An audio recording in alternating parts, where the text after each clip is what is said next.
Hi everybody, this is Steve Sabadeski, publisher of BayouBuzz.com, and today we're going to be talking U.S. and Louisiana politics. There's so much going on, and we have Leo Honeycutt and Jim Brown, and we're going to be just sort of mixing it up. So good afternoon, both Leo and Jim. How y'all doing today? Great. With you. Yeah, we're doing fine, Steve. Getting ready for the holiday season here. Christmas week is here, and so glad to first I want to wish you and Leo and all of our viewers here today a happy holiday season, and I'm really looking forward to taking in a lot of events here in Baton Rouge and throughout the state over the next week or two. If I go to one more party, I'm going to gain 10 pounds. Oh, really? It just a one party, or? If I go to one more party. One more party, okay. And I really find myself getting to the age to where, I'm going to leave that to younger people. I kind of like being at home now. Right, that's right. not so old, but it's so true. Right. So let me ask you a question. Y'all are doing a radio show together. Am I correct? Mm-hmm.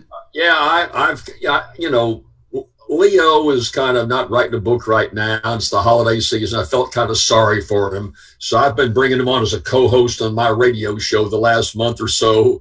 And I'll have to say, we're getting a lot more emails and letters, and we're getting a lot. So, I guess it's because Leo is so out in left field or off the wall that people seem to find him funny and amusing. But our listenership is picking up a good bit, Steve. So I'm just trying to be your Ed McMahon, Johnny. Right, you are, sir. Yes. Or Jimmy, yeah. For sure. Okay, so shall we start with, say, national or local politics? Well, guys, there's plenty on the list. National-wise, we've got so much happening as Congress tries to wind down. I might throw out this, Steve. I have mixed emotions about our United States Senator John Kennedy. He comes on pretty strong in some areas. On the other hand, I guess I did when I was in state politics too. But some of his votes I've certainly disagreed on. I've written him letters about those votes, but I've been pretty proud of the job he's done on the judges, this whole judge scenario. He serves on the federal judiciary, or the Senate Judiciary Committee. And, I've written several columns that you've had on BayouBuzz.com about the term gray mice. Gray mice are people, they're just not qualified to be on the federal bench. They don't have the temperament. They don't have the scholarship background. That's kind of an insider's term that, there goes another gray mouse. The Fifth Circuit Court of Appeals in New Orleans, in my opinion, is full of gray mice. Well, in any event, Kennedy has taken a pretty hard stand as a Republican, taking on the president on a number of his appointees, both in the Fifth Circuit. And you saw what happened just the last 2 days. This fellow Peterson, who was supposedly, he was a White House guy. He'd served with the Federal Election Commission, had a lot of experience in government, but just had no judicial background. And Kennedy very astutely criticized him. If your viewers want to see, just go on YouTube and pull up John Kennedy, federal judges. And he, without ranting and raving or being too derogatory, just started asking very pointed questions about the qualifications of this fellow and other fellows. And Peterson, the judge who was going to the U.S. Circuit Court in Washington, has now pulled his nomination because he was told by the president, "You're not going to get confirmed." And Kennedy's done that with a number of these people. And I've been real pleased at his aggression. There's a guy named Kyle Duncan trying to get on the Fifth Circuit Court of Appeals, and Kennedy has questioned him a good bit. It's a Louisiana job. This guy spent some time in Louisiana, but most of the time in Washington, D.C. And so I like the way that Kennedy is holding accountability in the federal judgeships. So, we got groups in Louisiana that say, "Oh, we ought to appoint all the judges." Well, Kennedy is going to say, if you're going to appoint them, they darn well better be qualified. So just as a lawyer, I just wanted to point that out, that our U.S. Senator is in the mix of trying to confect a more responsible and qualified federal judiciary.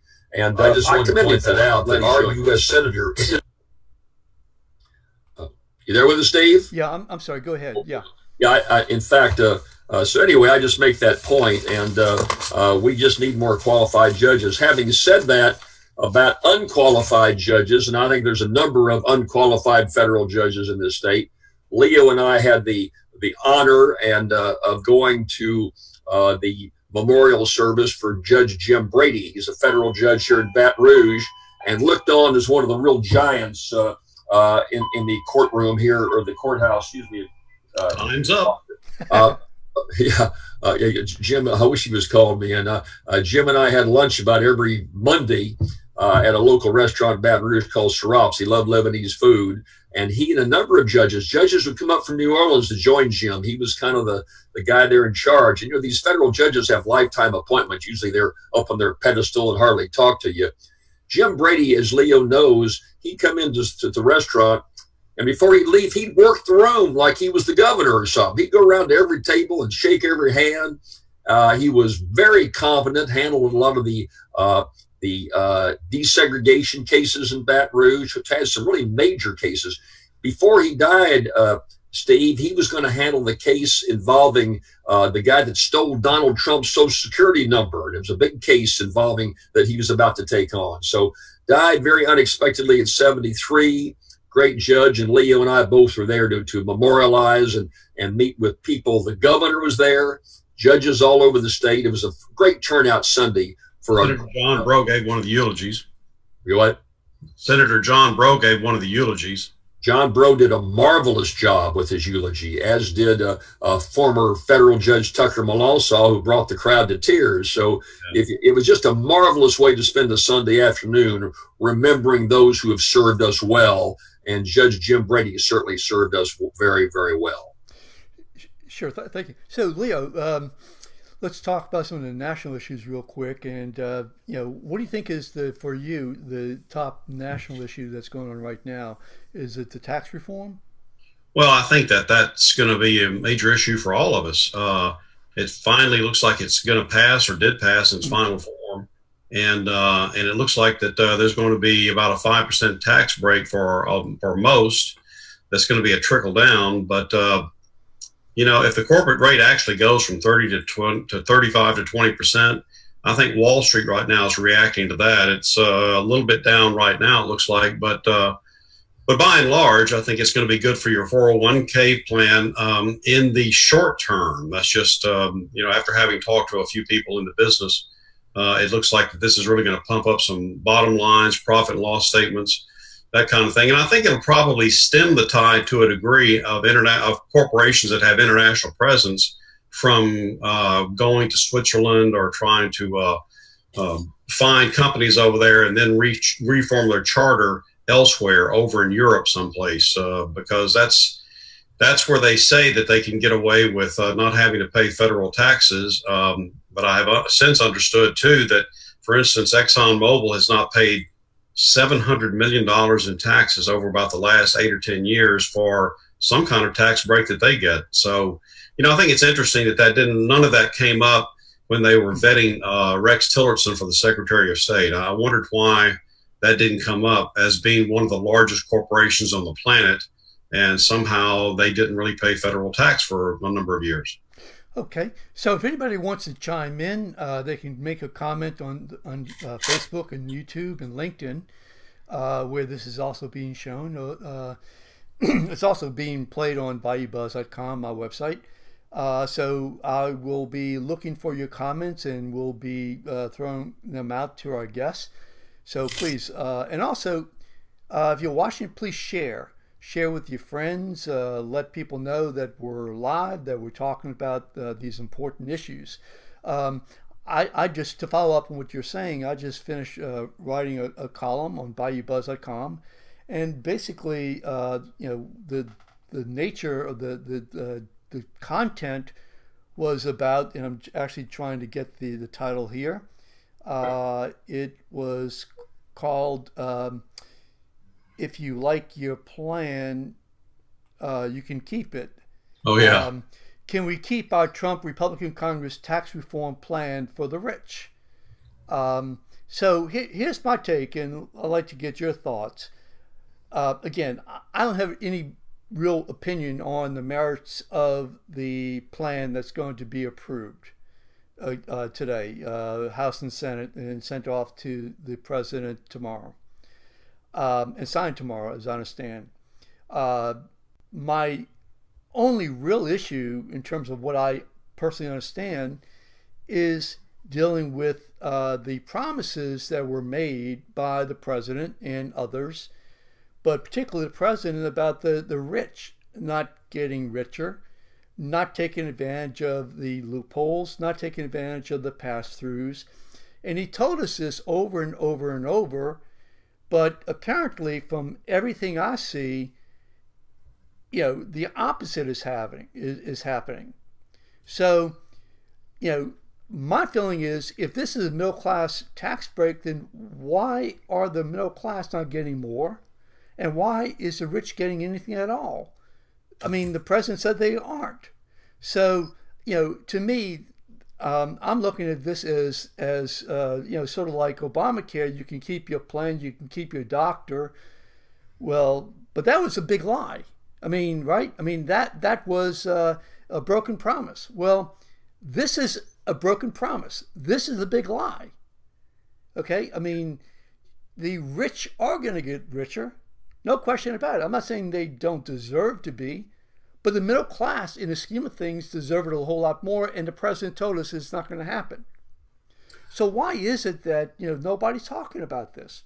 So that's my comment. Because one thing is so complicated, nobody understands it. I was around for the 1980s when President Reagan passed the huge tax cut, and indeed I went to the London Economic Summit in 1984, and I always had the misfortune to be standing next to Sam Donaldson from ABC News, because he always yelled every question, and it got to the point to where President Reagan would ignore him and ignore the rest of us as he was coming down in front of the cameras. But the thing is that in that tax break, he ran on the platform that he was going to balance the budget because Jimmy Carter had left such a huge deficit. And so he was going to balance the budget. Then he came along with this tax plan where he was going to essentially do what Donald Trump is doing right now. And then we not only didn't balance the budget went even to more of a deficit position. So Donaldson would be yelling out, "When are we going to balance the budget, Mr. President?" And, he would go, "Well," and keep walking. And so really in the short term, I think we saw more debt incurred, but did it really stimulate the economy? I believe that it may have done slightly that, but it certainly set up Wall Street for a huge run up, because we really haven't had a major correction since '87. And I mean, talking about a major correction, 2008 was a tough year. 7 to 8 was a tough year because of the implosion of the mortgage brokerage houses. But by and large, it really set up 8 good years for Bill Clinton, beyond the first George Bush. So does the tax plan really work? See, the only difference is back then we weren't carrying a $20 trillion debt. Mm-hmm. And this is going to add $1.5 trillion to that debt. So nobody's talking about balancing that budget. And that creates more of the Fed producing more dollar bills. And the more dollar bills they put into the economy, the higher inflation. I just hope that we don't hit hyperinflation. And some people in the healthcare industry are saying that's exactly where we are now. Jim. Well, Steve, I would agree with you in terms of where's the beef, particularly for me. And we all look after our own selfish interest, I suppose. And I'm part of that middle class. And I just don't see, if anything, I think I've got some problems in dealing with my taxes. I'm just an average guy out there, been fairly successful, but I'd be in that middle class. I won't go right down the line. Mortgage interest, state and local tax deductions. I lose a lot of those deductions. There's caps there that are going to give me less deductions. Medical expenses, that's been reduced. I don't take as many medical expenses. As you get older, you have more and more of those. There is a loss for fires and floods. Unless the president declares it a national disaster of some kind, we have all kinds of problems here in Louisiana with what may be local flooding or something along that line. You can't deduct those expenses anymore. Moving expenses. If you move, you can't deduct your moving expenses. Tax preparation. Unfortunately, I've got a little bitty piece of a number of corporations. As a lawyer, I take a little hunk of the action. I don't make hardly a thing from it, but I got to have some tax help to figure it all out. I'm very limited what I can deduct in terms of income tax preparation. I can go now. The one thing, here's one thing you lose too. If you ride your bicycle to work, you can take up to $20 a month expenses for riding your bicycle to work. And those darn Republicans wiped out my bicycle exemption. I can't get my tax deduction for bicycles anymore. The tax plan wiped out the mandate that was part of Obamacare. And a lot of our people watch us, oh, we want to get rid of Obamacare. But I'm going to tell you what's going to happen. When you wipe out the mandatory penalty, then that means that a lot of younger, healthier people are not going to buy insurance, and you and I are going to have to pick up the difference. You see, a lot of these people, these invincible young people, nothing's going to happen to me. They get involved in an accident, they have no insurance, they go to the emergency room, no money to pay. You and I get stuck with the bill.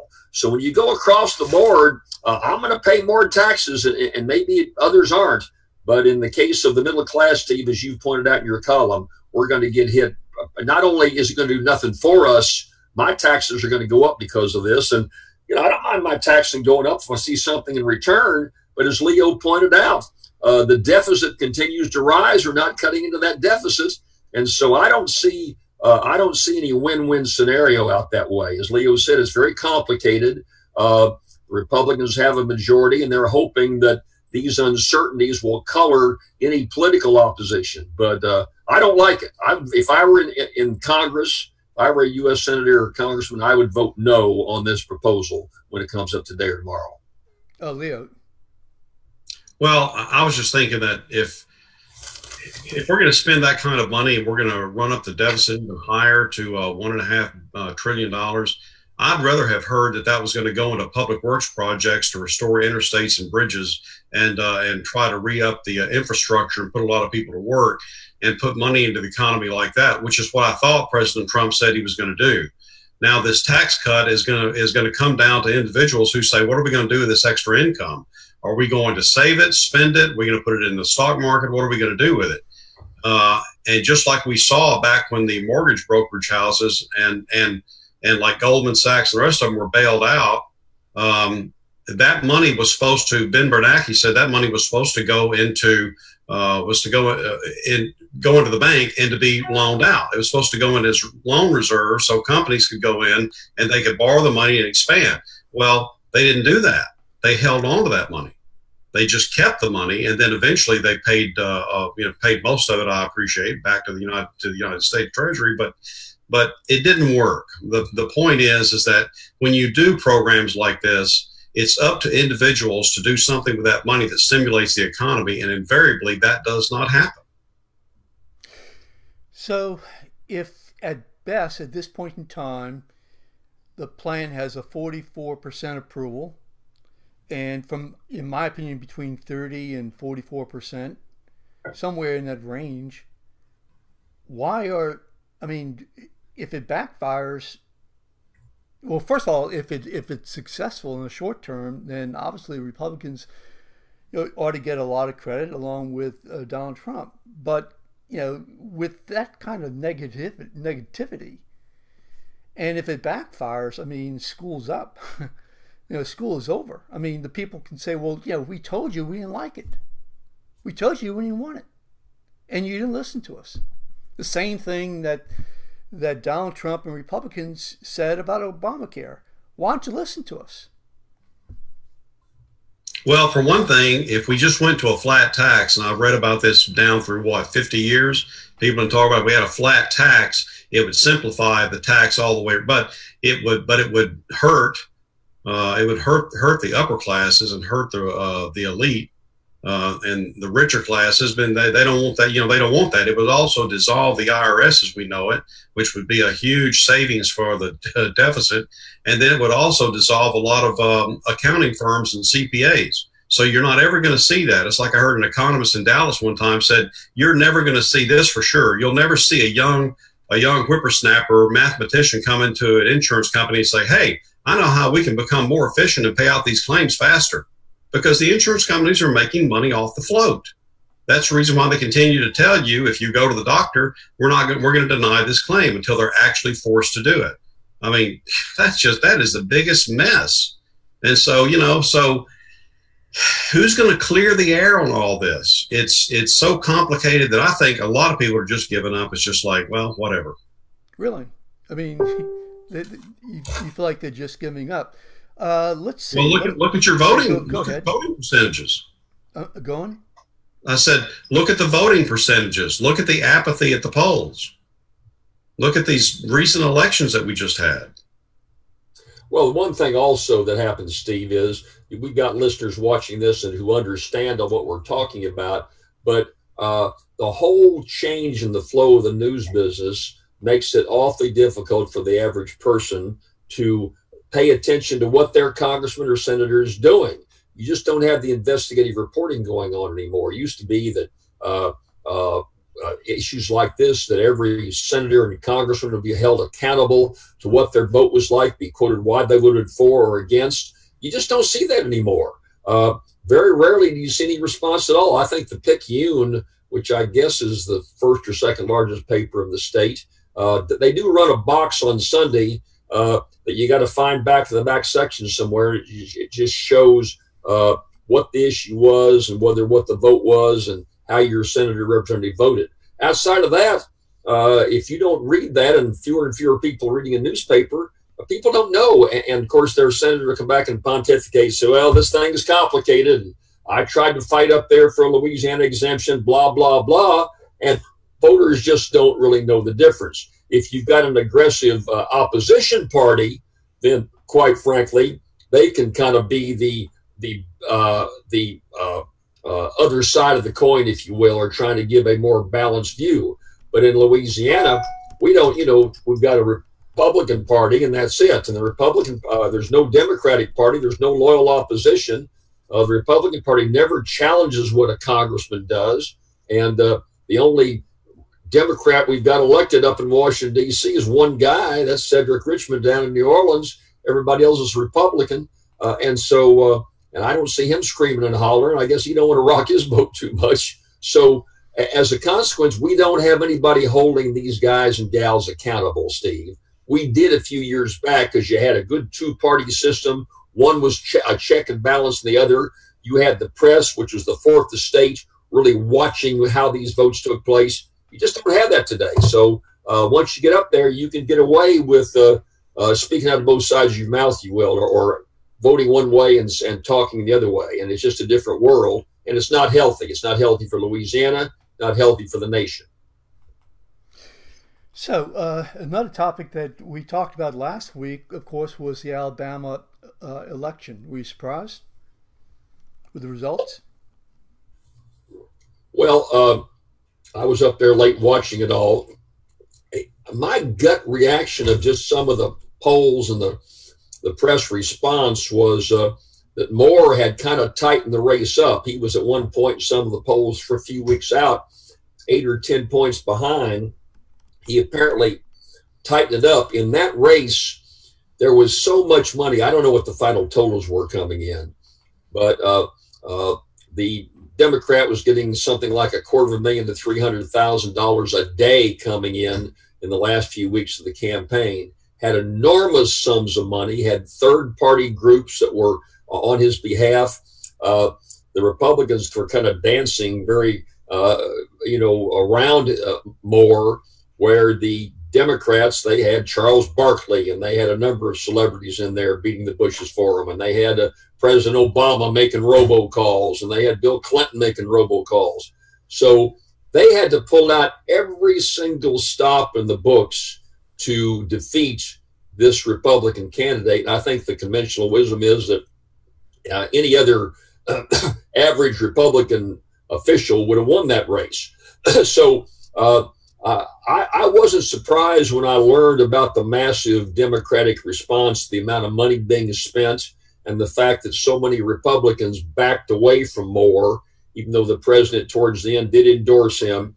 I think there was some robocalls going out, but I don't think the Democrats should be cheering. It took an all-out effort of bringing every single resource around the country, no other state in the ballot, and they won by a matter of some thousands of votes. It was a very, very tight race. Mm-hmm. And quite frankly, Jones, the guy that wins the race, is going to have his hands full in getting reelected 2 years from now, because there'll be a clean, responsible Republican put up, and he's going to be in the fight of his life, quite frankly. It wasn't any surprise, but I think, quite frankly, the Republicans might say, woo-hoo, thank goodness he got beat. Right. Now, Leo, I'm looking, I see that Diana Sanderson Mann says, hi, Leo.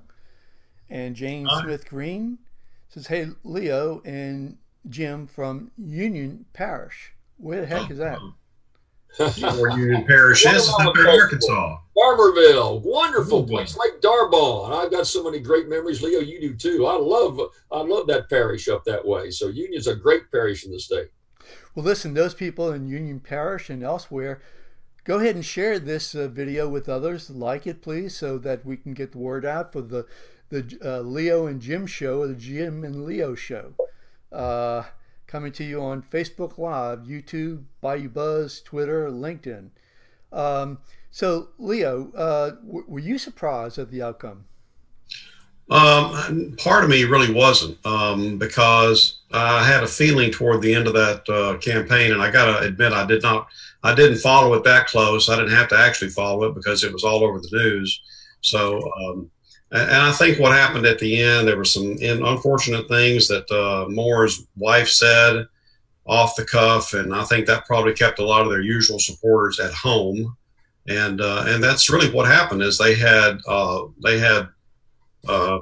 well, I mean, and you're seeing more of this. You're seeing more of this where people say, "Look, I don't like either candidate, so instead of voting, I'm just going to stay home," and that's exactly what happened. So that's how the Democrat in that race got elected.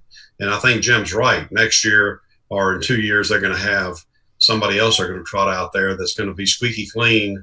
And then, of course, I don't know. You know, we're still at the very beginning of this sexual harassment thing, and we don't know how that's going to evolve over the next year or so.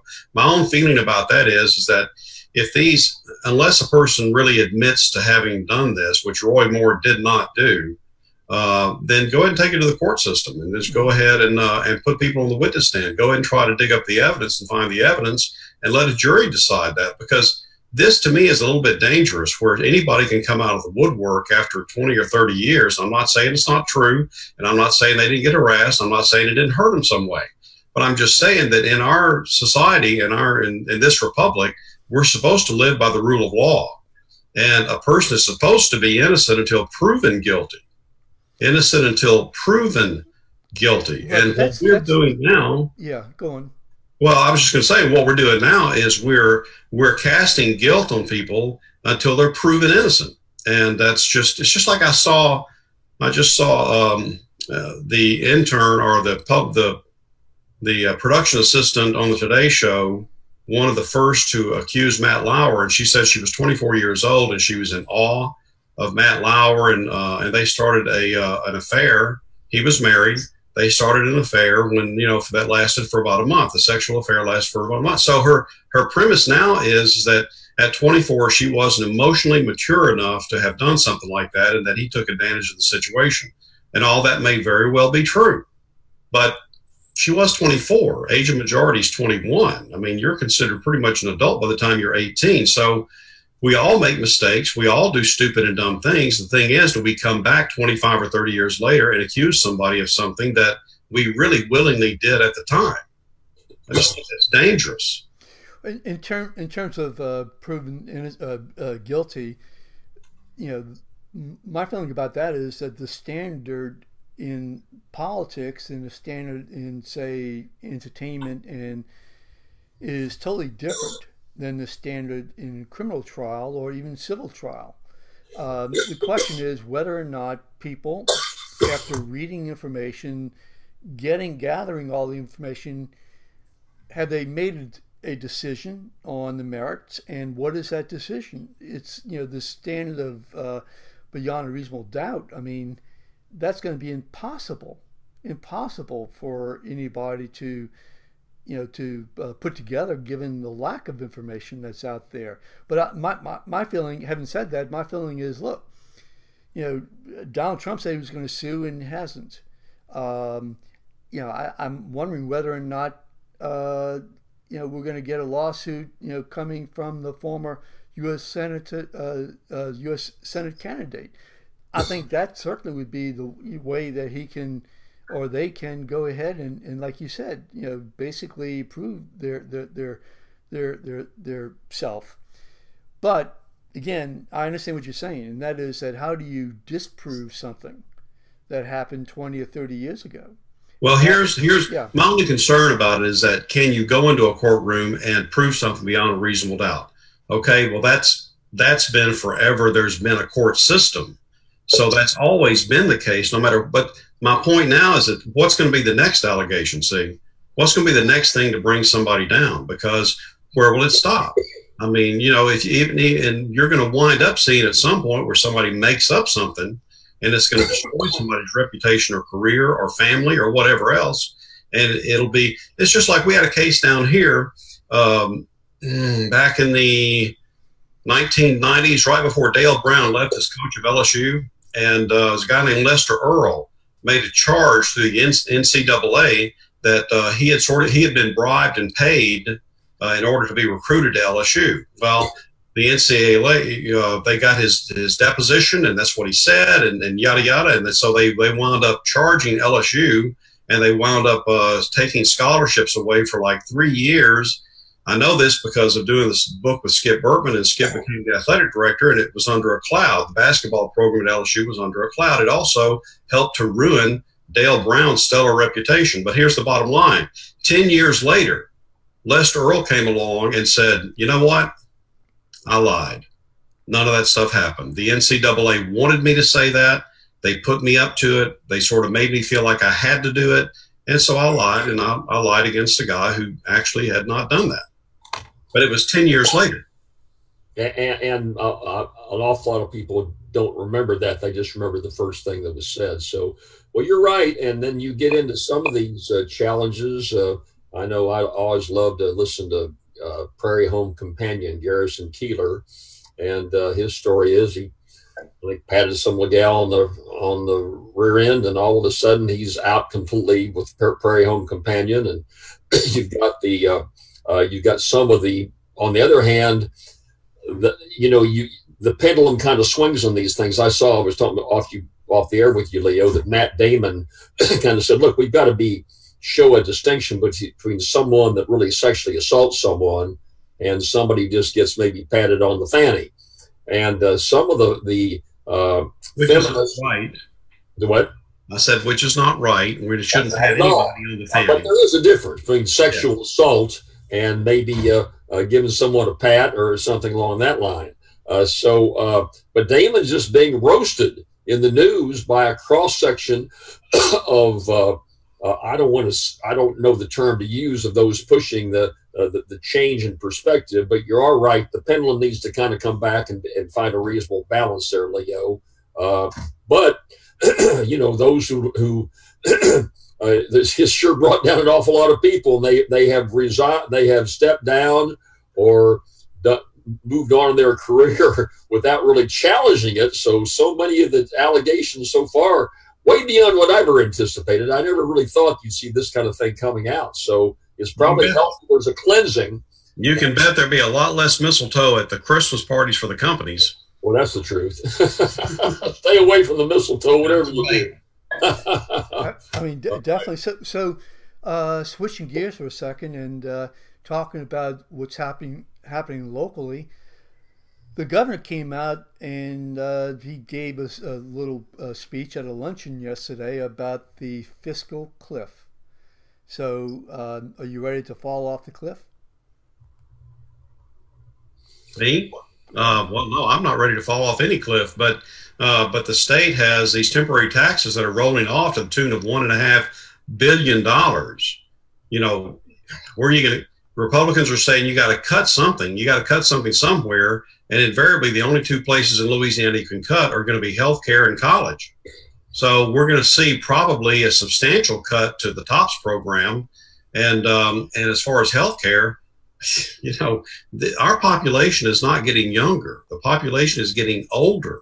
The healthcare needs are getting greater. The expenses are going up. If you start cutting healthcare, I don't know what's going to happen with that. I mean, there were so many things put in the Constitution that you can't touch, that where can you do it? I don't understand where in the world you can cut it at this point, and that's the dilemma that he's in right now to a degree.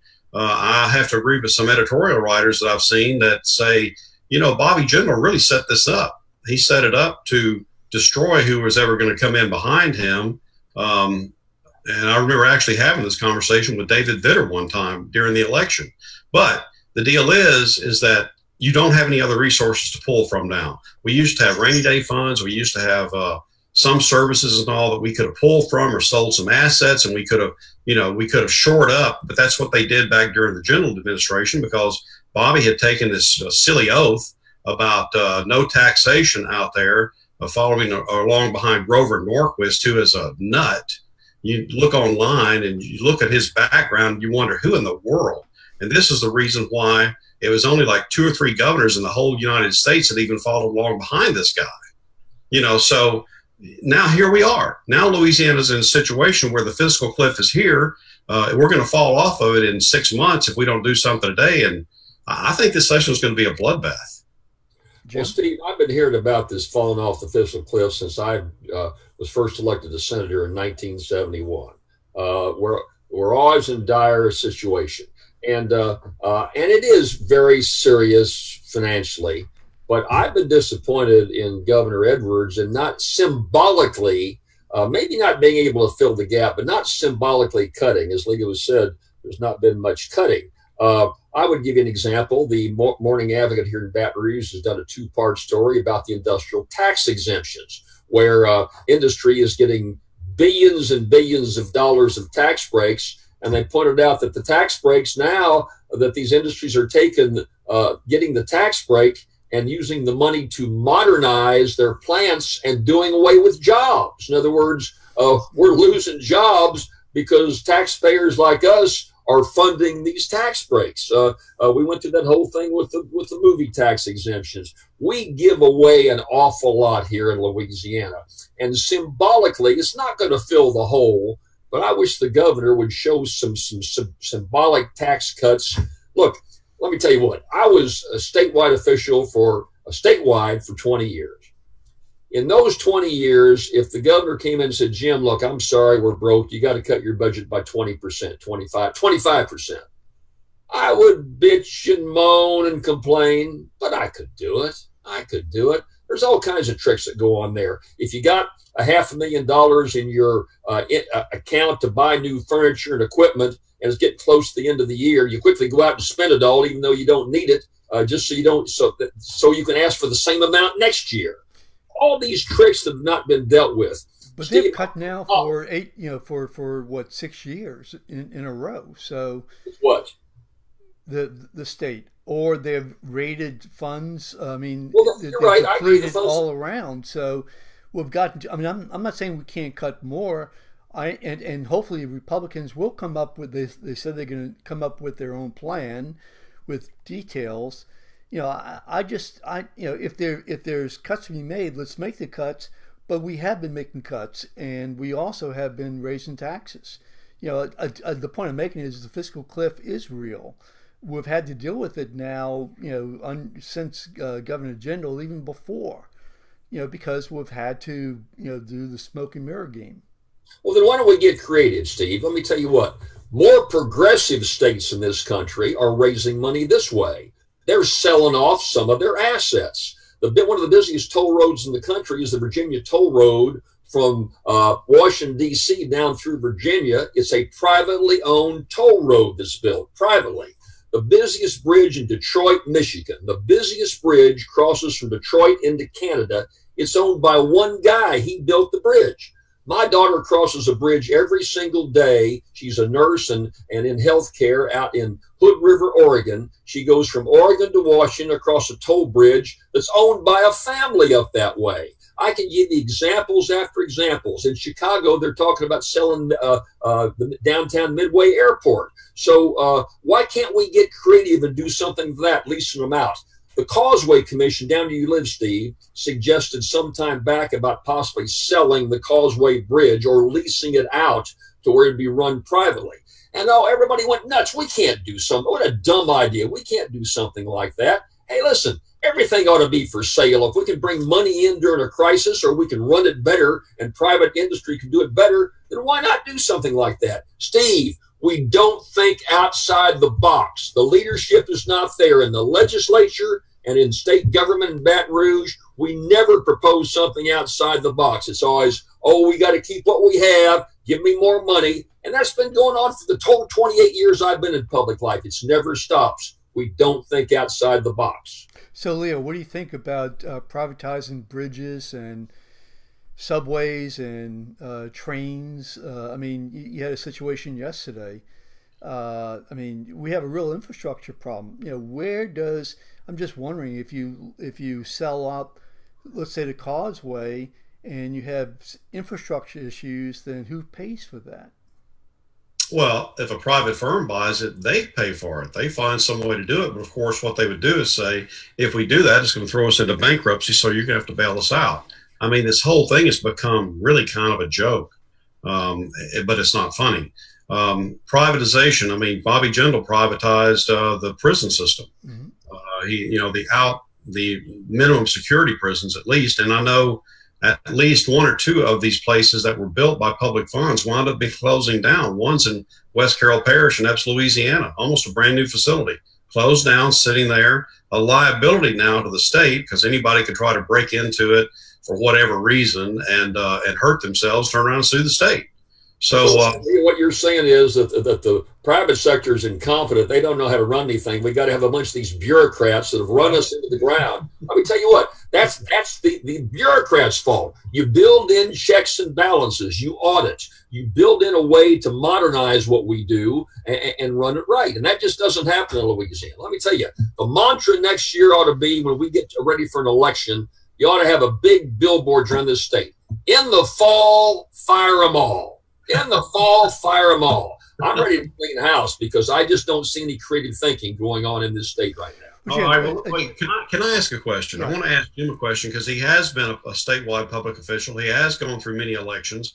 Jim, if we just cut out all public officials from being able to accept any kind of contributions, where they are not beholden to anyone for anything, if we went back to geographic districts where you had to represent a cross-section of people in your geographic, instead of your gerrymandered districts that you have now, would any of that settle? Because you're saying basically what Trump said at the beginning, which is drain the swamp. Well, you can't drain the swamp because everybody up in Washington, all those terms are staggered. You'd have to have everybody starting and finishing on the same day. So, and that's not ever going to happen. So that's the reason why so many corporate and special interests are entrenched in Washington. That's why nothing changes, and that's why we have a $20 trillion deficit. Of course, there's lots of things you could do. For example, Louisiana could pass a law saying in the court system, judges running for public office cannot accept money from anybody who appears before them. Cut out all the lawyers, the defense firms, and the trial lawyers. You can't give judges a thing. That would be constitutional. A judge would then be much more impartial and not be beholden to some trial lawyer that raised all the money for him or some defense lawyer that raised all the money for him. That's just one example. There's ways that you can cut back on the money. So I think it's a great discussion to have. And by the way, I wrote a column about that on BayouBuzz.com, which is the premier political website in the States. That's BayouBuzz.com. Some guy named Steve runs that site. You ought to go take a look at it because I'll have a new column up on Thursday. And you're right on the line. There's some things we can do. We can't solve it all, but we just shrug our shoulders and say, well, same old, same old. And that's been going on around here. That's because you don't really, Jim, know who to believe. You just don't know who to believe because nowadays, as we were talking the last time we were here, every president that we've had since John Kennedy has been elected by television.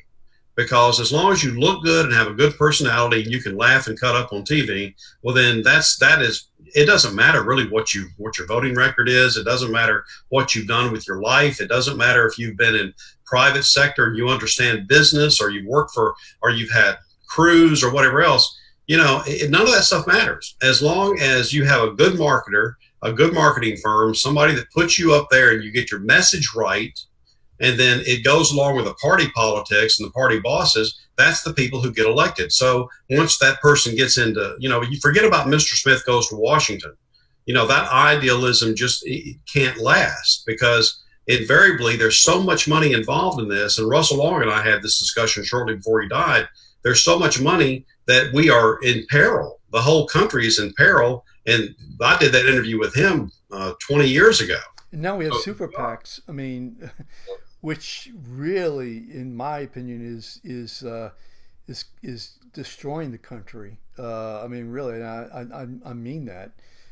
Because of the amount of money that is now available for our elections. By the way, let's see, Jim Aaron Hornsby says it's time to end these tax breaks for corporations, and he also says that you're right on point, or you're on point. So I'm not exactly sure what he was referring to, but that's a relatively recent statement. I think he may be talking about the privatization. The industrial tax exemptions, I think that I say. Okay. And I tell you, I hand it to the Morning Advocate. They did a pretty darn good job of getting into how the money was being spent. So I was knocking the press, and I wasn't knocking the press. I was saying they just don't have the resources. Readership is down. They don't have the subscriptions. They don't have the financial resources to do the investigation reporting. But on that industrial tax exemption story, they did, and it was a first-rate story. Okay, so we have about 2 more minutes or so, and I know that Leo is taking a tour of, which I think is pretty cool. Well, let me say, Steve, look, I've been worried about these judges, the quality of the judges in this state. So we've got potential judges out there that need to know the terminology of the court system. I'm writing a column about this. Let me give you 2 examples. Okay. When they talk about a lawsuit, I want to tell potential judge, when a lawsuit means that's the suit you wear when you go to court. A recusal is when the judge takes a brief nap. If you want a sidebar, that's the liquor the judge has over on the side for his little sidebar there. A bench trial is when the judge shops for a new chair, for the bench. Sure. And I could go on and on with you. Don't give it away. I mean, because nobody's going to read your column. I mean, really.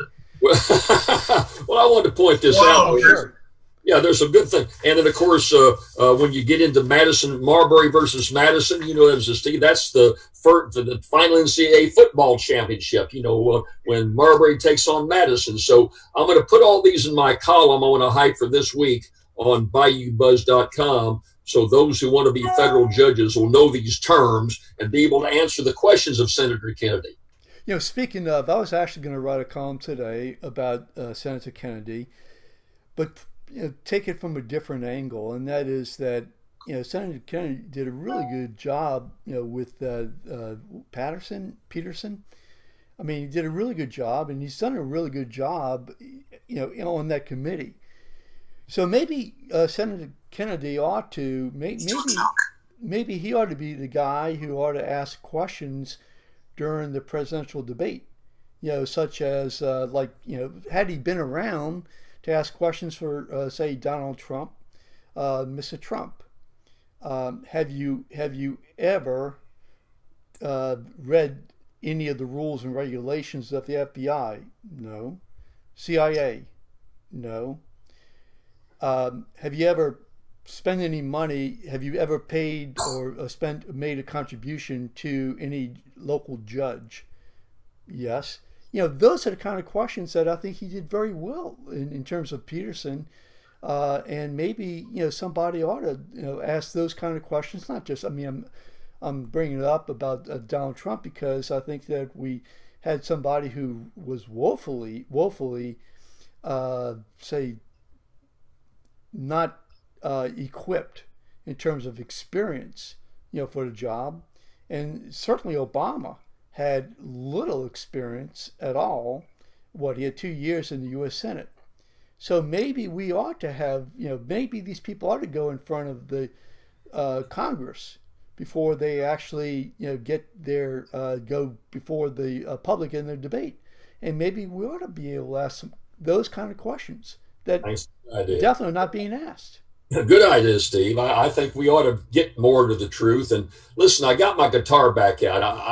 I played my banjo through law school at your father's mustache on Bourbon Street. I played in coffee houses all over the state when I was young. And I got my guitar back out. And I've been working on a Chris Christopherson song. Just give you a few lines to close out now about those who are representing us in Washington today. They're a walking contradiction, partly truth and partly fiction, taking every wrong direction on their lonely way back home.